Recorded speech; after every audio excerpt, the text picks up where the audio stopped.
All, welcome to our channel turning PSC. ഇപ്പം നമ്മൾ ഇന്ന് പഠിക്കാനായിട്ട് പോകുന്നത് 9ാം ക്ലാസ്സിലെ ബയോളജിയുടെ ഒരു ചാപ്റ്ററായ ചലനത്തിൻ്റെ ജീവശാസ്ത്രമാണ്. ഓക്കെ, ചലനത്തിൻ്റെ ജീവശാസ്ത്രം നമുക്കൊന്ന് നോക്കാം. വ്യായാമത്തിൻ്റെ പ്രാധാന്യം, അതാണ് നമ്മൾ ഫസ്റ്റ് പഠിക്കാനായിട്ട് പോകുന്നത്. വ്യായാമത്തിൻ്റെ പ്രാധാന്യം നമുക്കൊന്ന് നോക്കാം. ശരീരത്തിൻ്റെ എല്ലാ ഭാഗങ്ങളിലൂടെയുമുള്ള രക്തപ്രവാഹം കൂടുന്നു. വ്യായാമം ചെയ്യുന്നത് മൂലം എന്താണ്? ശരീരത്തിന്റെ എല്ലാ ഭാഗങ്ങളിലൂടെയുമുള്ള രക്തപ്രവാഹം കൂടുന്നു. ഹൃദയപേശികൾ ദൃഢമാകുന്നു. ശരീരത്തിലെ എല്ലാ ഭാഗങ്ങളിലൂടെയുമുള്ള രക്തപ്രവാഹം കൂടുന്നു, അതോടൊപ്പം ഹൃദയപേശികൾ ദൃഢമാകുന്നു. അടുത്ത പോയിന്റ് ആണ്, ശരീരത്തിൽ അടിഞ്ഞുകൂടുന്ന കൊഴുപ്പിനെ വിഘടിപ്പിച്ച് പൊണ്ണത്തടി കുറയ്ക്കുന്നു. കൂടുതൽ വിയർക്കുന്നു. അപ്പോൾ വിയർക്കുമ്പോൾ എന്താണ് സംഭവിക്കുന്നത്? വിയർപ്പിലൂടെ എന്താണ് പുറത്തേക്ക് പോകുന്നത്? മാലിന്യങ്ങൾ പുറന്തള്ളുന്നു. ശരീരത്തിൽ അടിഞ്ഞുകൂടുന്ന കൊഴുപ്പിനെ വിഘടിപ്പിച്ച് പൊണ്ണത്തടി കുറയ്ക്കുന്നു. അപ്പം പൊണ്ണത്തടിക്ക് കാരണം എന്താണ്? കൊഴുപ്പാണ്. അപ്പം അത് അടിഞ്ഞുകൂടുന്നത് കുറയ്ക്കാനായിട്ട് നമുക്ക് വ്യായാമം മുഖേന സാധ്യമാകും അല്ലേ? അടുത്തതാണ്, ശ്വസനവാതകങ്ങളുടെ വിനിമയം കൂടുതൽ കാര്യക്ഷമമാക്കുന്നു. വൈറ്റൽ കപ്പാസിറ്റി കൂടുന്നു. പേശികളിൽ കൂടുതൽ രക്തലോമികകൾ രൂപപ്പെടുന്നു. പേശികളുടെ ക്ഷമത വർദ്ധിക്കുന്നു. നമുക്കൊന്നും കൂടെ ഒന്ന് നോക്കാം. വ്യായാമത്തിന്റെ പ്രാധാന്യത്തെക്കുറിച്ചാണ് ആദ്യം തന്നെ പറയുന്നത്. ശരീരത്തിന്റെ എല്ലാ ഭാഗങ്ങളിലൂടെയുമുള്ള രക്തപ്രവാഹം കൂടുന്നു. ഹൃദയപേശികൾ ദൃഢമാകുന്നു. ശരീരത്തിൽ അടിഞ്ഞുകൂടുന്ന കൊഴുപ്പിനെ വിഘടിപ്പിച്ച് പൊണ്ണത്തടി കുറയ്ക്കുന്നു. കൂടുതൽ വിയർക്കുന്നു. വിയർപ്പിലൂടെ മാലിന്യങ്ങൾ പുറന്തള്ളുന്നു. ശ്വസനവാതകങ്ങളുടെ വിനിമയം കൂടുതൽ കാര്യക്ഷമമാക്കുന്നു. വൈറ്റൽ കപ്പാസിറ്റി കൂടുന്നു.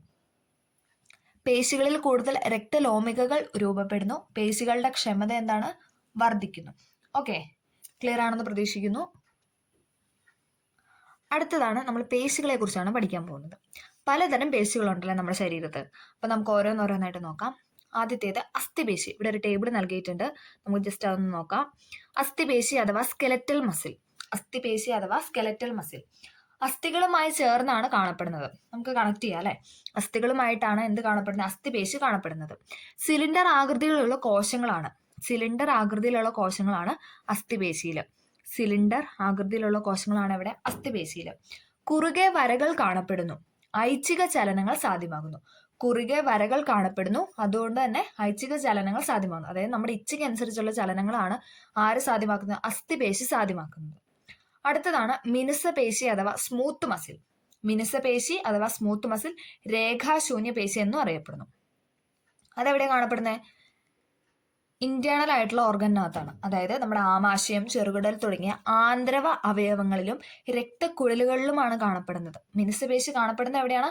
ആമാശയം, ചെറുകുടൽ പോലുള്ള ആന്തര അവയവങ്ങളിലും രക്തക്കുഴലുകളിലാണ് എന്ത് കാണപ്പെടുന്നത്? മിനുസപേശി കാണപ്പെടുന്നത്.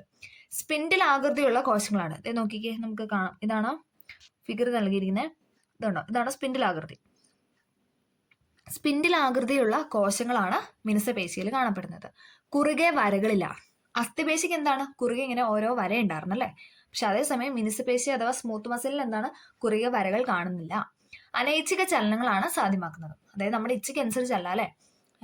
അനൈച്ഛിക ചലനങ്ങളാണ് ആര് സാധ്യമാക്കുന്നത്? മിനുസപേശി. കാരണം അകത്തല്ലേ, നമ്മുടെ ആന്തര അവയവങ്ങളല്ലേ, അത് നമ്മുടെ ഇച്ഛയ്ക്ക് അനുസരിച്ചല്ലല്ലോ അതിന് ചലനം സാധ്യമാക്കുന്നത്. അപ്പം അത് അനൈച്ഛിക ചലനങ്ങളാണ് സാധ്യമാക്കുന്നത്. ആമാശയം, ചെറുകുടൽ തുടങ്ങിയ ആന്തര അവയവങ്ങളിലും രക്തക്കുഴലുകളിലുമാണ് കാണപ്പെടുന്നത്. സ്പിൻഡിൽ ആകൃതിയുള്ള കോശങ്ങളാണ്. കുറുകെ വരകളില്ല. അനൈച്ഛിക ചലനങ്ങൾ സാധ്യമാക്കുന്നു. അപ്പൊ അസ്ഥിപേശി എന്തായിരുന്നു? അസ്ഥികളുമായാണ് ചേർന്നാണ് കാണപ്പെട്ടിരുന്നത്. സിലിണ്ടർ ആകൃതിയായിരുന്നു. കുറുകെ വരകൾ ഉണ്ടായിരുന്നു. ഐച്ഛിക ചലനങ്ങളാണ് സാധ്യമാക്കുന്നത്. ഓക്കെ, അടുത്തതാണ് ഹൃദയപേശി. ഹൃദയഭിത്തിയിൽ കാണപ്പെടുന്നു. അത് നമുക്ക് പേരിൽ നിന്ന് കണക്ട് ചെയ്യാം അല്ലെ? ഹൃദയപേശി ഹൃദയഭിത്തിയിലാണ് കാണപ്പെടുന്നത്. ശാഖകളായി പിരിഞ്ഞ കോശങ്ങളാണ്. അത് എന്തുകൊണ്ടോ ഓരോരോ ശാഖകളായിട്ട്, ഓരോ ബ്രാഞ്ചസ് ആയിട്ട് ഇങ്ങനെ ഇങ്ങനെയാണ് കാണപ്പെടുന്നത്. കുറുകെ വരകൾ കാണപ്പെടുന്നു. ഇതിനും എന്താണ്? കുറുകെ വരകളുണ്ട്. അപ്പൊ കുറുകെ വരകൾ ഇല്ലാത്തൊരു പേശി ഏതാന്ന് ചോദിച്ചാൽ ഏതാണ്? സ്മൂത്ത് മസിലാണ് അഥവാ മിനുസപേശിയാണ്. ഹൃദയപേശിക്കും അസ്ഥിപേശിക്കും എന്താണ്? കുറുകെ വരകൾ കാണപ്പെടുന്നുണ്ട് അല്ലെ? അനൈച്ഛിക ചലനങ്ങളാണ് സാധ്യമാകുന്നത്. അതേസമയം ഹൃദയപേശി എന്താണ്? അനൈച്ഛിക ചലനങ്ങളാണ് സാധ്യമാകുന്നത്. ഹൃദയം നമ്മുടെ ഇന്റേണൽ ആയിട്ടുള്ള ഒരു ഓർഗൻ അല്ലേ? അപ്പൊ അതും എന്താണ്? ആന്തര അവയവമാണ്. അതുകൊണ്ട് തന്നെ അതും അനൈച്ഛിക ചലനമാണ് സാധ്യമാക്കുന്നത്.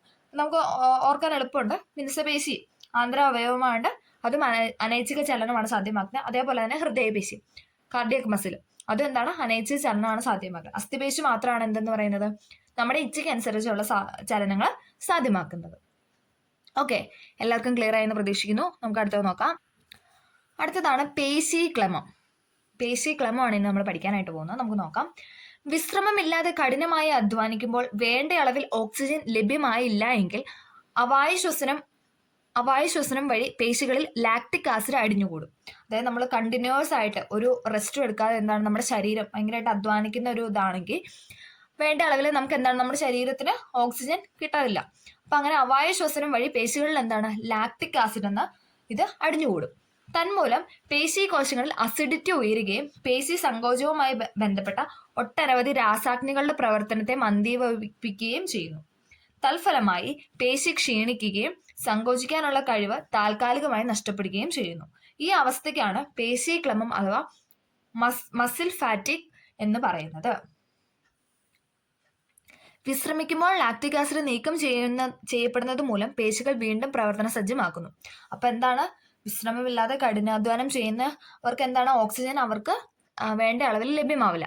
അപ്പൊ എന്താണ് സംഭവിക്കുന്നത്, അവായുശ്വസനം വഴി പേശികളിൽ എന്താണ് ലാക്റ്റിക് ആസിഡ് അടിഞ്ഞുകൂടും. തന്മൂലം എന്താണ് അസിഡിറ്റി ഉണ്ടാവുന്നു. അസിഡിറ്റി ഉണ്ടായി പേശി സങ്കോചവുമായി ബന്ധപ്പെട്ട് ഒട്ടനവധി രാസാഗ്നികളുടെ പ്രവർത്തനത്തെ മന്ദീഭവിക്കും. അതിന്റെ ഫലമായിട്ട് എന്താണ് പേശി ക്ഷീണിക്കും. അപ്പൊ അതിന് സങ്കോചിക്കാനുള്ള കഴിവ് താൽക്കാലികമായിട്ട് നഷ്ടപ്പെടുന്നു. ഈ അവസ്ഥയ്ക്കാണ് നമ്മൾ പേശീക്ലമം എന്ന് പറയുന്നത്.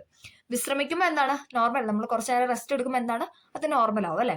വിശ്രമിക്കുമ്പോൾ ലാക്റ്റിക് ആസിഡ് നീക്കം ചെയ്യപ്പെടുന്നതുപോലെ വീണ്ടും പ്രവർത്തന സജ്ജമാക്കും. ഓക്കെ, അടുത്ത ഇമ്പോർട്ടൻ്റ് ആയിട്ടുള്ള ഒരു ടോപ്പിക്കാണ് അസ്ഥികളും ചലനങ്ങളും. ഇതിൽ തന്നെ ഇവിടെ ഒരു അസ്ഥികൂടം നൽകിയിട്ടുണ്ട്, അക്ഷാസ്ഥികൂടം അനുബന്ധ അസ്ഥികൂടം.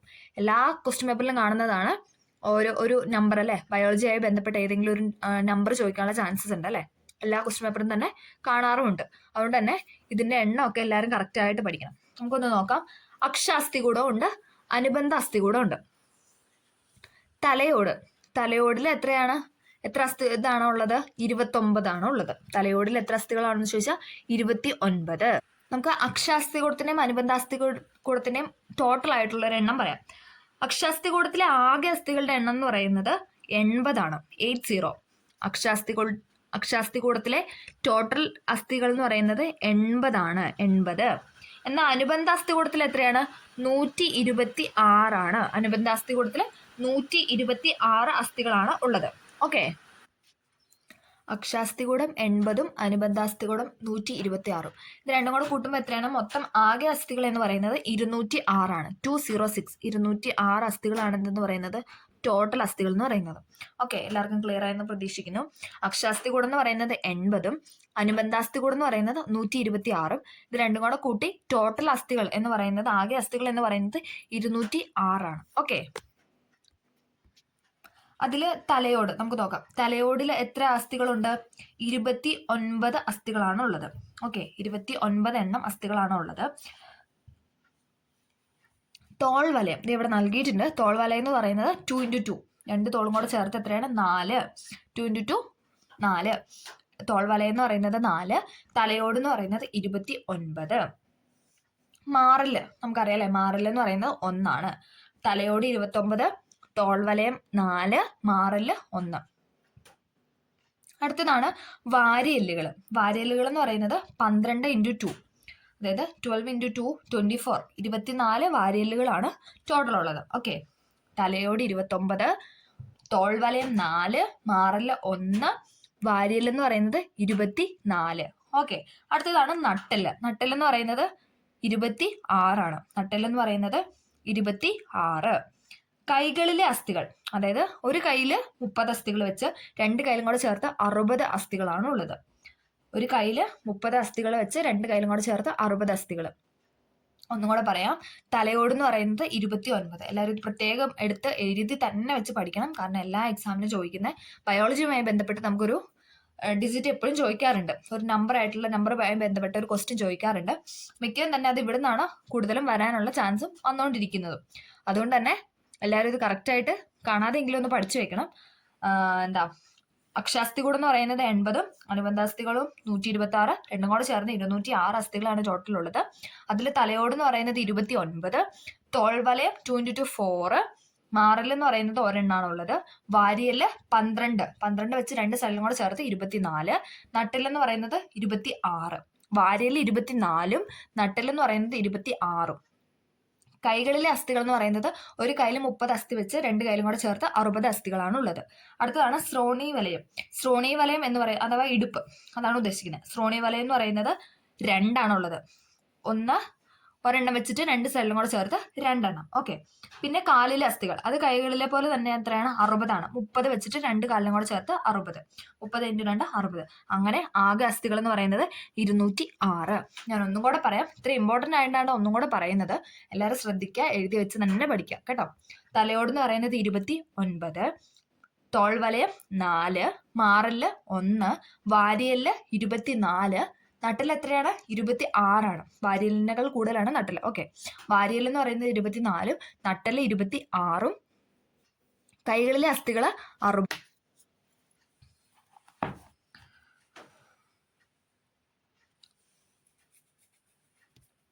അടുത്തതായി നമുക്ക് അസ്ഥികളും ചലനമായി ഒന്ന് നോക്കാം.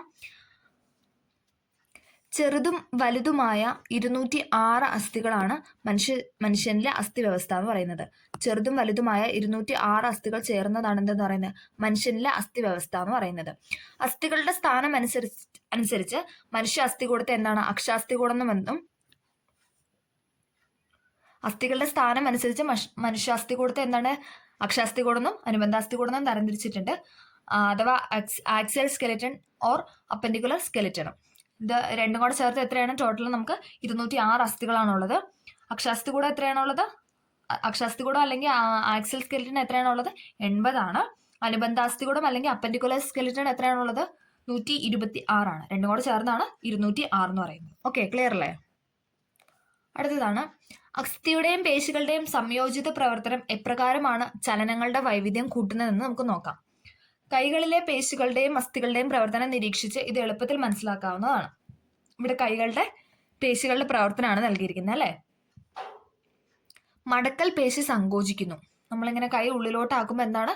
മടക്കൽ പേശി സങ്കോചിക്കുന്നു. നിവർത്തൽ പേശി അയയുന്നു അല്ലെ. നമ്മളിങ്ങനെ അകത്തോട്ടാക്കുമ്പോൾ എന്താണ്? പുറത്തോട്ട് പോകാനുള്ളത് അയയാണ് ചെയ്യുന്നത്. അപ്പൊ നിവർത്തൽ പേശി അഥവാ എക്സ്റ്റൻസർ മസിൽ എന്ന് പറയുന്നത് അയയുന്നു. പിന്നെ നടുക്ക് കാണിച്ചേക്കുന്നതാണ് ഇതെന്ന് പറയുന്നതാണ് ടെൻഡൻ. ഓക്കെ, ടെൻഡൻ, ഈ കാണിച്ചിരിക്കുന്നതാണ് ടെൻഡൻ. അടുത്തത് നമ്മൾ കൈ നിവർക്കുകയാണ് ചെയ്തത്. നമ്മുടെ കൈ ഒന്ന് ജസ്റ്റ് ഒന്ന് നിവർത്ത, എല്ലാവരും നിവർത്തൊക്കെ നോക്കാം. ഓക്കെ, കൈ ഇങ്ങനെ നിവർത്തുമ്പോൾ എന്താണ്? മടക്കൽ പേശി അയയുന്നു. അതായത് മടക്കി വെച്ച് നമ്മൾ നിവർത്തി. അപ്പൊ എന്താണ്? മടക്കൽ പേശി എന്താണ്? അയയാണ് ചെയ്യുന്നത്. നിവർത്തൽ പേശി എന്താണ്? സങ്കോചിക്കുന്നു. നിവർത്തൽ പേശി സങ്കോചിക്കുന്നു. ഓക്കെ. സ്റ്റിറോയിഡുകൾ, രക്ഷകനും ശിക്ഷകനും. ഓക്കെ, സ്റ്റിറോയിഡുകൾ എന്നറിയപ്പെടുന്ന രാസവസ്തുക്കൾ ചില രോഗങ്ങൾക്ക് ഔഷധമായി നൽകാറുണ്ട് അല്ലെ. ചില സമയത്തൊക്കെ നമുക്ക് ഔഷധമായിട്ട് എന്താണ്? നമുക്ക് മെഡിസിൻ ആയിട്ടൊക്കെ സ്റ്റിറോയിഡ് ഡോക്ടർമാർ പ്രിസ്ക്രൈബ് ചെയ്യാറുണ്ട് അല്ലെ. ഡോക്ടറുടെ നിർദ്ദേശപ്രകാരം ഔഷധം ഉപയോഗിക്കുന്ന ആരോഗ്യ പരിരക്ഷയുടെ ഭാഗമാണ്. എന്നാൽ ചില കായിക താരങ്ങൾ സ്റ്റിറോയിഡുകൾ ദുരുപയോഗം ചെയ്യുന്ന വാർത്തകൾ കായിക മേഖലയിൽ നിന്ന് ഉയരാറുമുണ്ട്. നമ്മൾ കേൾക്കാറുണ്ട് അല്ലെ. സ്റ്റിറോയിഡ് പേശി കോശങ്ങളിലെ ഊർജ്ജോൽപാദനം വർദ്ധിപ്പിക്കുന്നതാണ് കാരണം. സ്റ്റിറോയിഡ് എന്താണ് ചെയ്യുന്നതെന്ന് ചോദിച്ചാൽ സ്റ്റിറോയിഡ് പേശി കോശങ്ങളിലെ ഊർജത്തിന്റെ ഉൽപാദനം എന്താണ്? കൂട്ടുന്നു. ഇപ്പൊ സ്റ്റിറോയിഡ്, ഈ കായിക താരങ്ങളൊക്കെ സ്റ്റിറോയിഡ് എടുക്കാനുള്ള മെയിൻ കാരണം എന്ന് പറയുന്നത് എന്താണ്? സ്റ്റിറോയിഡ് പേശി കോശങ്ങളുടെ ഊർജ്ജോൽപാദനം വർദ്ധിപ്പിക്കുന്നു. എന്നാൽ താൽക്കാലിക നേട്ടത്തിനു വേണ്ടി അവ വിവേകരഹിതമായി ഉപയോഗിക്കുമ്പോൾ പിൽക്കാലത്ത് സംഭവിക്കുന്ന ഉയർന്ന ബ്ലഡ് പ്രഷർ അഥവാ രക്തസമ്മർദ്ദം, ഹൃദയ സംബന്ധമായ തകരാറുകൾ, ലൈംഗിക ഹോർമോൺ അസന്തുലിതാവസ്ഥ തുടങ്ങിയ പ്രത്യാഘാതങ്ങൾ വിസ്മരിക്കപ്പെടുന്നു. ഇത് ഒരേ സമയം തന്നോടും സമൂഹത്തോടും ചെയ്യുന്ന കടുത്ത കുറ്റമാണ്. ഓക്കെ, അടുത്തതാണ് നമുക്ക് നോക്കാം. പേശികൾ അസ്ഥികളുമായി ചേർന്ന് പ്രവർത്തിക്കുമ്പോഴാണ് ചലനങ്ങൾ കൂടുതൽ പൂർണ്ണതയും മികവും കൈവരിക്കുന്നത്. പേശികൾ അസ്ഥികളുമായി ചേർന്ന് പ്രവർത്തിക്കുമ്പോഴാണ് എന്തെന്ന് പറയുന്നത്? ചലനം കൂടുതൽ പൂർണ്ണതയും മികവും കൈവരിക്കുന്നത്. കൈയിലെ പേശികളിൽ ഒന്ന് സങ്കോചിക്കുമ്പോൾ മറ്റേത് അയയുന്നതിനായി നമ്മൾ കണ്ടു അല്ലെ. നമ്മൾ കൈ ഉള്ളിലോട്ട് എടുക്കുമ്പോൾ എന്താണ്? നിവർത്തൽ പേശി അയയുന്നു. അതേസമയം നമ്മൾ കൈ നിവർത്തുമ്പോൾ എന്താണ്? മടക്കൽ പേശി അയയുന്നു അല്ലെ. ഇത്തരം പേശി ജോഡികളെ പ്രതിദ്വന്ദ്വി പേശികൾ അഥവാ അന്റഗോണിസ്റ്റിക് മസിൽസ് എന്നാണ് അറിയപ്പെടുന്നത്. പ്രതിദ്വന്ദ്വി പേശികളുടെ പ്രവർത്തനമാണ് മിക്ക ശരീര ചലനങ്ങളുടെയും അടിസ്ഥാനം എന്ന് പറയുന്നത് അല്ലെ. നമ്മൾ പഠിച്ചു. അപ്പോൾ നമുക്ക് നോക്കാം. അസ്ഥിസന്ധികളും ചലനവും. അടുത്ത പോയിന്റാണ് അസ്ഥിസന്ധികളും ചലനവും എന്ന് പറയുന്നത്. അസ്ഥികൾ പരസ്പരം ബന്ധപ്പെട്ടിരിക്കുന്നത് സന്ധികൾ വഴിയാണ്. അസ്ഥികൾ പരസ്പരം ബന്ധപ്പെട്ടിരിക്കുന്നത് എങ്ങനെയാണ്? സന്ധികൾ വഴിയാണ്. അസ്ഥികൾ പരസ്പരം ബന്ധപ്പെട്ടിരിക്കുന്നത് സന്ധികൾ വഴിയാണ്. സന്ധികൾ അസ്ഥികൾക്ക് കൂടുതൽ സ്വാതന്ത്ര്യം നൽകി ചലനത്തിൽ പങ്കുചേരാനായിട്ട് സഹായിക്കുന്നു. സന്ധികൾ അസ്ഥികൾക്ക് കൂടുതൽ സ്വാതന്ത്ര്യം നൽകി ചലനത്തിൽ പങ്കുചേരാനായിട്ട് സഹായിക്കുന്നു. സന്ധികളുടെ വൈവിധ്യം അനുസരിച്ച് ചലനങ്ങളുടെ വൈവിധ്യം ഏറുന്നു. ഇവിടുത്തെ ഒരു മനുഷ്യാസ്ഥി കൂടാണ് നൽകിയിരിക്കുന്നത്. പലതരത്തിലുള്ള സന്ധികളാണ് ഇവിടെ കൊടുത്തിരിക്കുന്നത്. കീലസന്ധിയുണ്ട്, ഗോളര സന്ധിയുണ്ട്, വിജാഗിരി സന്ധിയുണ്ട്, തെന്നി നീങ്ങുന്ന സന്ധിയുണ്ട്. നമുക്ക് അതൊക്കെ എന്താണെന്നൊക്കെ ഒന്ന് നോക്കാം.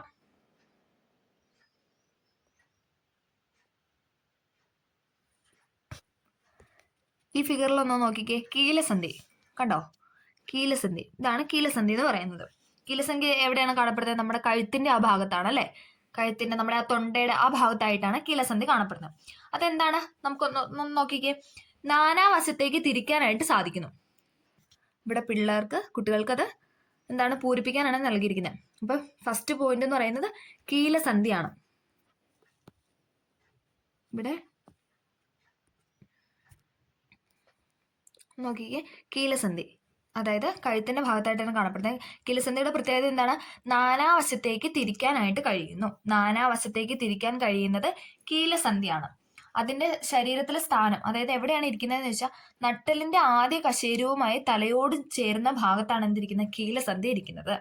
നട്ടെല്ലിന്റെ ആദ്യ, അതായത് നമ്മുടെ ബാക്കിൽ അല്ലെ, നമ്മുടെ നട്ടെല്ലിന്റെ ആദ്യ കശേരു സ്റ്റാർട്ട് ചെയ്യുന്ന പോയിന്റ് അല്ലേ, ആദ്യ കശേരുവുമായി തലയോട് ചേർന്ന സ്ഥലത്താണ് എന്തിരിക്കുന്നത്?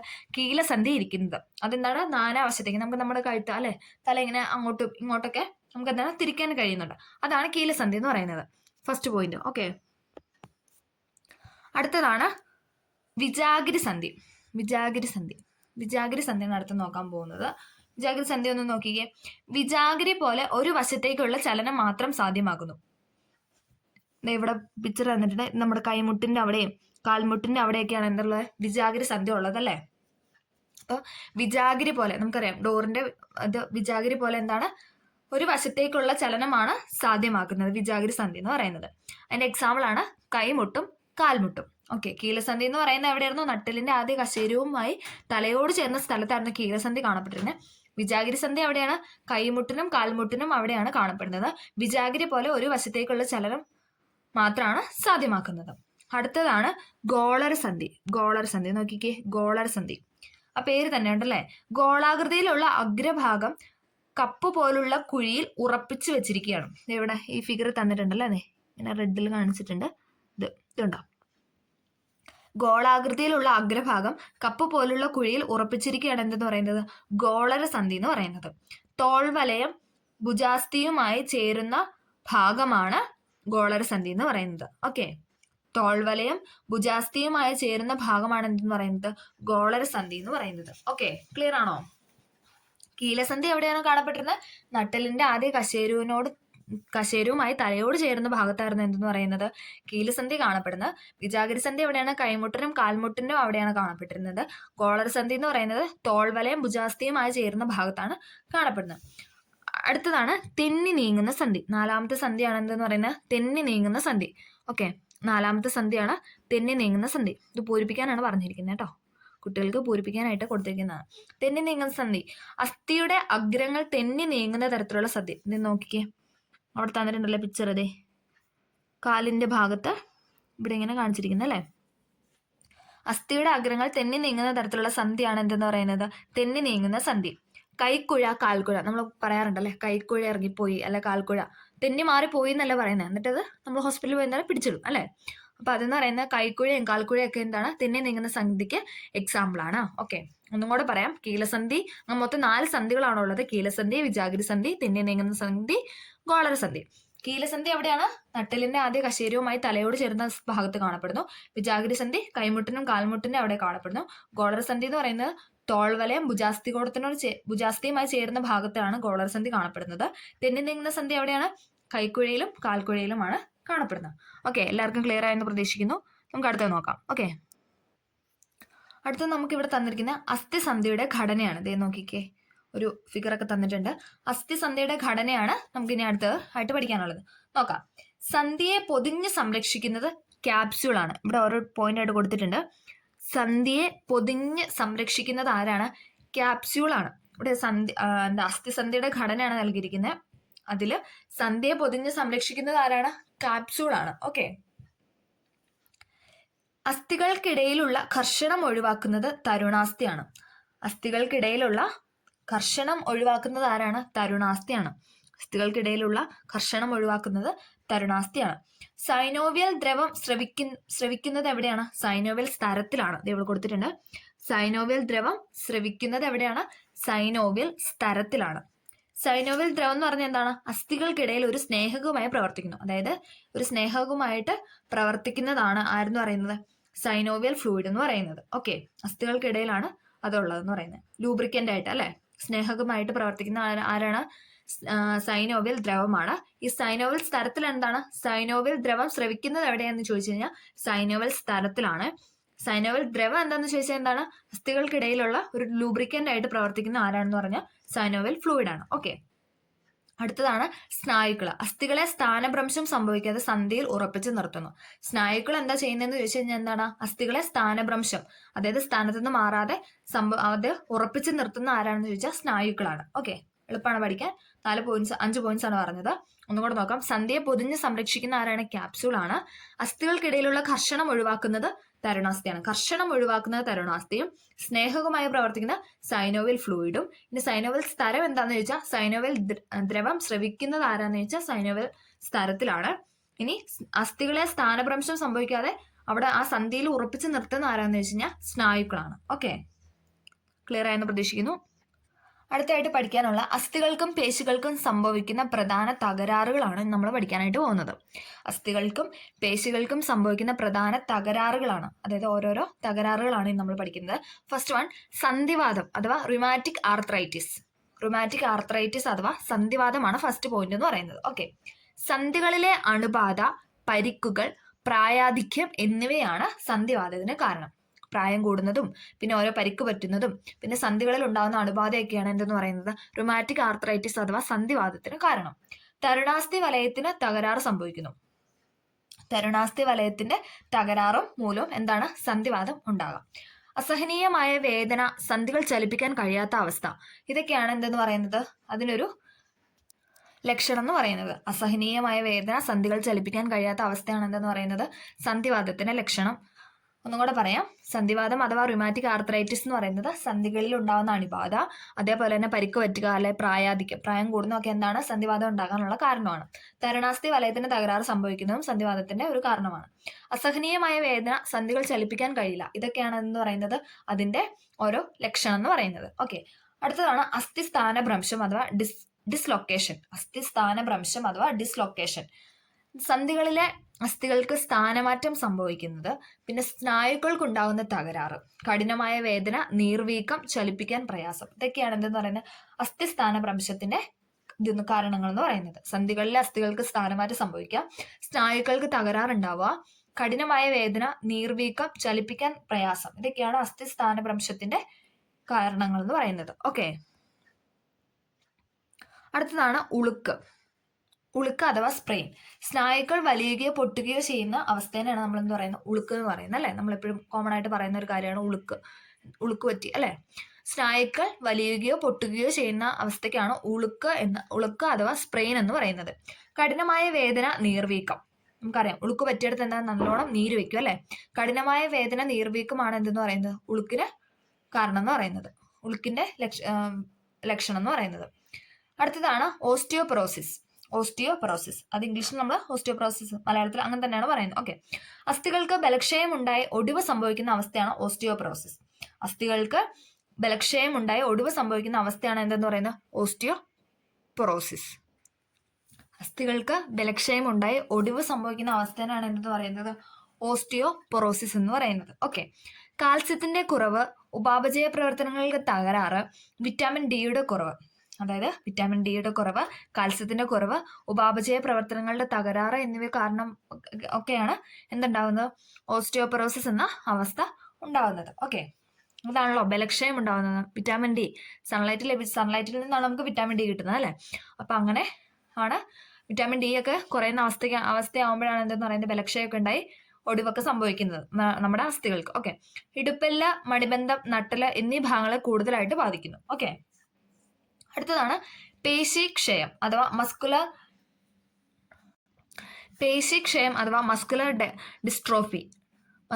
ഡിസ്ട്രോഫി.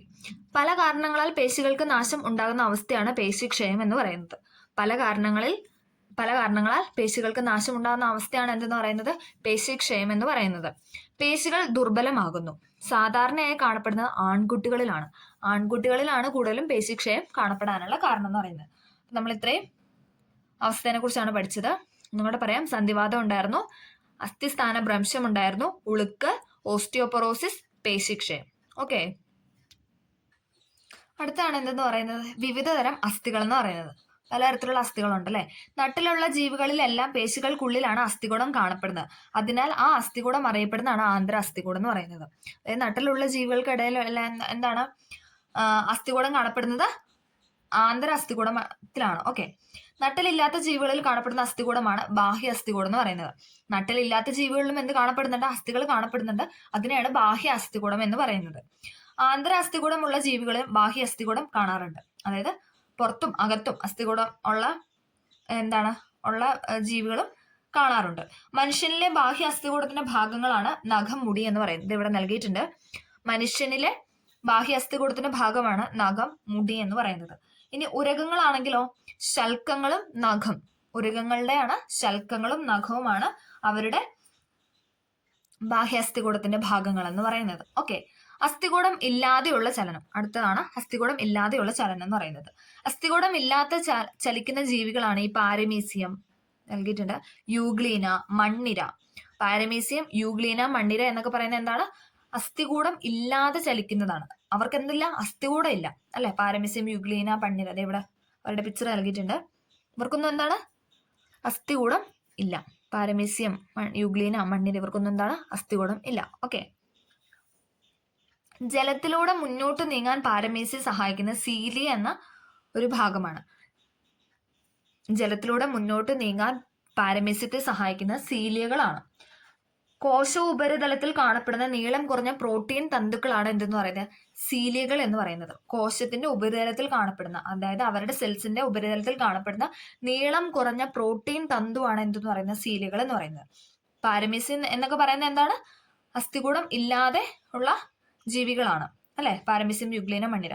പാരമീസിയം ചലിക്കുന്ന ജലത്തിലൂടെ എങ്ങനെയാണ് മുന്നോട്ട് പോകുന്നതെന്ന് ചോദിച്ചാൽ സീലിയകൾ മൂലമാണ്. കോശത്തിന്റെ ഉപരിതലത്തിൽ കാണപ്പെടുന്ന നീളം കുറഞ്ഞ പ്രോട്ടീൻ തന്തുക്കളാണ് എന്തെന്ന് പറയുന്നത് സീലിയകൾ എന്ന് പറയുന്നത്. അടുത്തതാണ് യുഗ്ലീന. യുഗ്ലീനയുടെ സഞ്ചാരത്തിനെ സഹായിക്കുന്നത് ഫ്ലജെല്ലം എന്ന ഒരു ഭാഗമാണ്. ഓക്കെ, ഫ്ലജെല്ലം എന്ന ഭാഗം മുഖേനയാണ് യുഗ്ലീനയുടെ സഞ്ചാരത്തിന് സഹായിക്കുന്നത്. നീളം കൂടിയ ചാട്ട പോലുള്ള പ്രോട്ടീൻ തന്തുവാണ് ഫ്ലജെല്ലം എന്ന് പറയുന്നത്.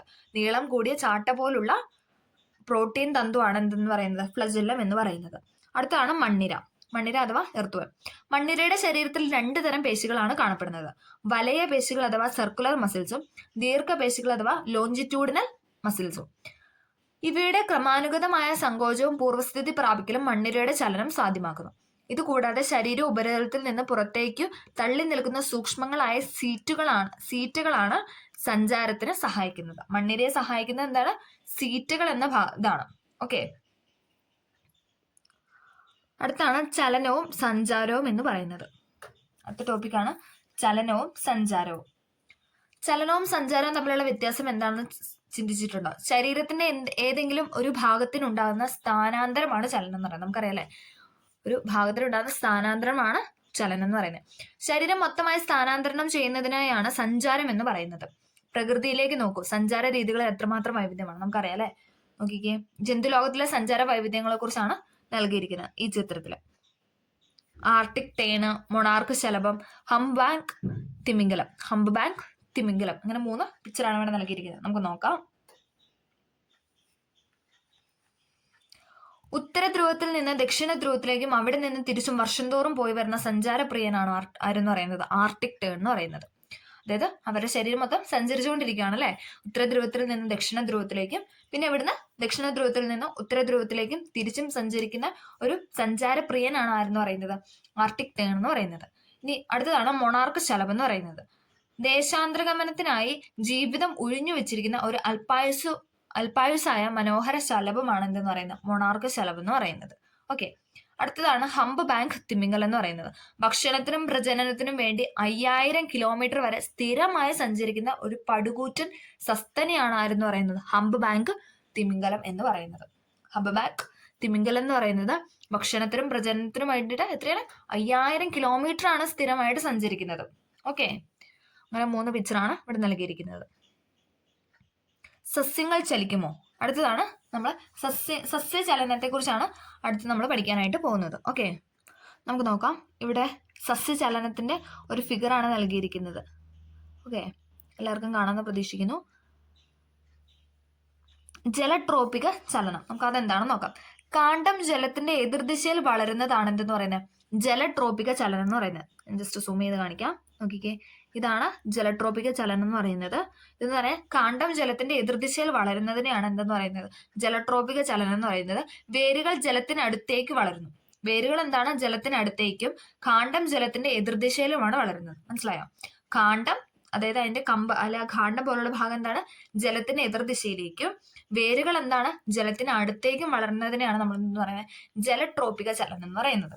അടുത്തതാണ് രാസട്രോപിക ചലനം. ഇതാണ് രാസട്രോപിക ചലനം. അണ്ഡാശയം ഉൽപ്പാദിപ്പിക്കുന്ന ചില രാസവസ്തുക്കൾ പരാഗനാളിയെ അണ്ഡാശയത്തിനടുത്തേക്ക് വളരാൻ സഹായിക്കുന്നു. അണ്ഡാശയം ഉൽപ്പാദിപ്പിക്കുന്ന ചില രാസവസ്തുക്കൾ പരാഗനാളിയെ അണ്ഡാശയത്തിനടുത്തേക്ക് വളരാനായിട്ട് സഹായിക്കുന്നതാണ് എന്തെന്ന് പറയുന്നത്, രാസട്രോപിക ചലനം എന്ന് പറയുന്നത്. അടുത്തതാണ് പ്രകാശട്രോപിക ചലനം. പ്രകാശട്രോപിക ചലനം നമുക്ക് അതിനകത്ത് കണക്ട് ചെയ്യാം അല്ലെ. കാണ്ഡം പ്രകാശത്തിന് നേരെ വളരുന്നു. അതായത് സൺഫ്ലവർ, നമുക്ക് ആ ഒരു പൂവിനൊക്കെ ഓർത്ത് നമുക്ക് പെട്ടെന്ന് കണക്ട് ചെയ്യാനായിട്ട് ഒരു, അതായത് കാണ്ഡം എന്താണ്, ആ പ്രകാശത്തിന് നേരെ, സൺലൈറ്റ് എവിടെയാണ് കിട്ടുന്നത് അവിടെ അതിന് നേരെയാണ് എന്തെന്ന് പറയുന്നത്, അതിന്റെ കാണ്ഡം നിൽക്കുന്നതെന്ന് പറയുന്നത്. വേര് പ്രകാശത്തിന്റെ എതിർദിശയിലും, അതിന്റെ വേര് എങ്ങോട്ടാണ്, നേരെ ഓപ്പോസിറ്റ് ആണ് അല്ലെ, സൺലൈറ്റ് നേരെ ഓപ്പോസിറ്റ് ആയിട്ടാണ് വേര് നിൽക്കുന്നത്. ഓക്കെ, അടുത്തതാണ് സ്പർശട്രോപിക ചലനം. അടുത്തതാണ് സ്പർശട്രോപിക ചലനം. വള്ളിച്ചെടി താങ്ങിൽ ചുറ്റി വളരുന്നു, അതാണ് സ്പർശട്രോപിക ചലനം എന്ന് പറയുന്നത്. വള്ളിച്ചെടി താങ്ങിൽ ചുറ്റി, ഇതുണ്ട് ഇവിടെ ഒരു പിക്ചർ തന്നിട്ടുണ്ട്, വള്ളിച്ചെടി താങ്ങിൽ ചുറ്റിപ്പടഞ്ഞ് അല്ലെ, പയറ് അങ്ങനെയുള്ള വള്ളിച്ചെടികളുണ്ടല്ലോ, അതെല്ലാം എന്താണ്, ചുറ്റി വളഞ്ഞ് പോകുന്നതിനാണ് എന്താ പറയുക, സ്പർശട്രോപിക ചലനം എന്ന് പറയുന്നത്. അടുത്തതാണ് ഭൂഗുരുത്വ ട്രോപിക ചലനം എന്ന് പറയുന്നത്. ഭൂഗുരുത്വ ട്രോപിക ചലനം അതെന്താണ്, കാണ്ഡം ഭൂഗുരുത്വ ബലത്തിന് എതിരായിട്ട് വളരുന്നു. കാണ്ഡം എന്താണ്, ഭൂഗുരുത്വത്തിന് എതിരായിട്ടാണ് വളരുന്നത്. വേരുകൾ എന്താണ്, ഭൂഗുരുത്വ ബലത്തിന് നേരെയാണ് വളരുന്നത്. വേരുകൾ ഭൂഗുരുത്വ ബലത്തിന് നേരെ വളരുന്നതിനാണ് എന്തെന്ന് പറയുന്നത്, ഭൂഗുരുത്വ ട്രോപിക ചലനത്തിനെ പറഞ്ഞത്. അപ്പൊ നമ്മൾ സസ്യചലനത്തെ കുറിച്ചാണ് പഠിച്ചത്. വിവിധ തരത്തിലായിട്ട് ഉള്ള സസ്യചലനങ്ങളുണ്ട്. അതിലൊന്നാണ് ജലട്രോപിക ചലനം. അതെന്തായിരുന്നു, കാണ്ഡം ജലത്തിന്റെ എതിർദിശയിലും വേരുകൾ ജലത്തിന്റെ അടുത്തേക്കുമായിരുന്നു. ഇനി രാസട്രോപിക ചലനം എന്ന് പറഞ്ഞാൽ അണ്ഡാശയം ഉൽപ്പാദിപ്പിക്കുന്ന ചില രാസവസ്തുക്കൾ പരാഗനാളിയെ അണ്ഡാശയത്തിനടുത്തേക്ക്, അതായത് അണ്ഡാശയത്തിനടുത്തേക്ക് വളരാൻ സഹായിക്കുന്നു. രാസട്രോപിക ചലനം. പ്രകാശട്രോപിക ചലനം എന്തായിരുന്നു, കാണ്ഡം പ്രകാശത്തിന് നേരെയും വേരുകൾ എങ്ങനെയാണ്, പ്രകാശത്തിന് നേരെ വിപരീതം, അതായത് ഓപ്പോസിറ്റ് ആയിരുന്നു. ഓക്കെ, സ്പർശട്രോപിക ചലനം എന്ന് പറഞ്ഞാൽ വള്ളിച്ചെടി താങ്ങിൽ ചുറ്റി വളരുന്നതിനെയാണ് നമ്മൾ എന്താ സ്പർശട്രോപിക ചലനം എന്ന് പറയുന്നത്. ഇനി ഭൂഗുരുത്വമാണ് എന്താണ്, ഭൂഗുരുത്വ ട്രോപിക ചലനമാണ്. കാണ്ഡം ഭൂഗുരുത്വ ബലത്തിന് എതിരായിട്ടും വേരുകൾ എന്താണ്, ഭൂഗുരുത്വ ബലത്തിന് നേരെയും വളരുന്നു. ഓക്കെ, അടുത്ത ടോപ്പിക്കാണ് ഉദ്ദീപന ദിശയും ചലന ദിശയും തമ്മിൽ ഉള്ള ചില ബന്ധങ്ങളാണ് ട്രോപിക ചലനങ്ങൾ എന്ന് പറയുന്നത്. അതായത് ട്രോപ്പിക് മൂവ്മെന്റ്സ് എന്ന് പറയുന്നത് ഉദ്ദീപന ദിശയും ചലന ദിശയും തമ്മിൽ ബന്ധമുള്ള ചലനങ്ങളാണ് ട്രോപ്പിക ചലനങ്ങൾ അഥവാ ട്രോപ്പിക് മൂവ്മെന്റ്സ് എന്ന് പറയുന്നത്. തൊട്ടവാടി നിങ്ങൾക്ക് സുപരിചിതമല്ല, നമുക്കറിയാം അല്ലെ, തൊട്ടവാടിയുടെ ഫിഗറാണ് നൽകുന്നത്. നമ്മൾ എന്താണ്, തൊട്ട് കഴിഞ്ഞാൽ എന്താണ്, വാടിപ്പോകും അല്ലെ. തൊട്ടവാടി ചെടിയുടെ ചലനത്തിന് ഉദ്ദീപ ദിശയും ചലന ദിശയും തമ്മിൽ ബന്ധമുണ്ടോ? ഉദ്ദീപന ദിശയും ചലന ദിശയും തമ്മിൽ ബന്ധമില്ലാത്ത ഇത്തരം ചലനങ്ങളാണ് നാസ്തിക ചലനം. അതായത് ഇതിന് ബന്ധമുണ്ടല്ലേ, തൊട്ടവാടിക്ക് ബന്ധമുണ്ട്, ഉദ്ദീപന ദിശയും ചലന ദിശയും. ചലിക്കുന്ന വേറെ ഇതിലോട്ടാണല്ലോ അല്ലെ. നാസ്തിക ചലനങ്ങൾക്ക് ചുറ്റുപാടുകളിൽ നിന്ന് കൂടുതൽ ഉദാഹരണങ്ങൾ കണ്ടെത്താമോ? നമ്മുടെ ശരീരത്തിലെ വിവിധ ഭാഗങ്ങളുടെ ചലനം എങ്ങനെ സാധ്യമാകുന്നു എന്ന് നാം കണ്ടു. ഉദ്ദീപന ദിശയും ചലന ദിശയും തമ്മിൽ ബന്ധമില്ലാത്ത ചലനങ്ങളാണ് എന്തെന്ന് പറയുന്നത് നാസ്റ്റിക ചലനം. അവിടെ നിന്ന് 2 പോയിന്റാണ് പഠിക്കാനുള്ളത്. ഉദ്ദീപന ദിശയും ചലന ദിശയും തമ്മിൽ ബന്ധമുള്ള ചലനം, ബന്ധം ഉണ്ടെങ്കിൽ അതെന്താണ് ട്രോപ്പിക് മൂവ്മെന്റ്സ് അഥവാ ട്രോപ്പിക ചലനങ്ങളാണ്.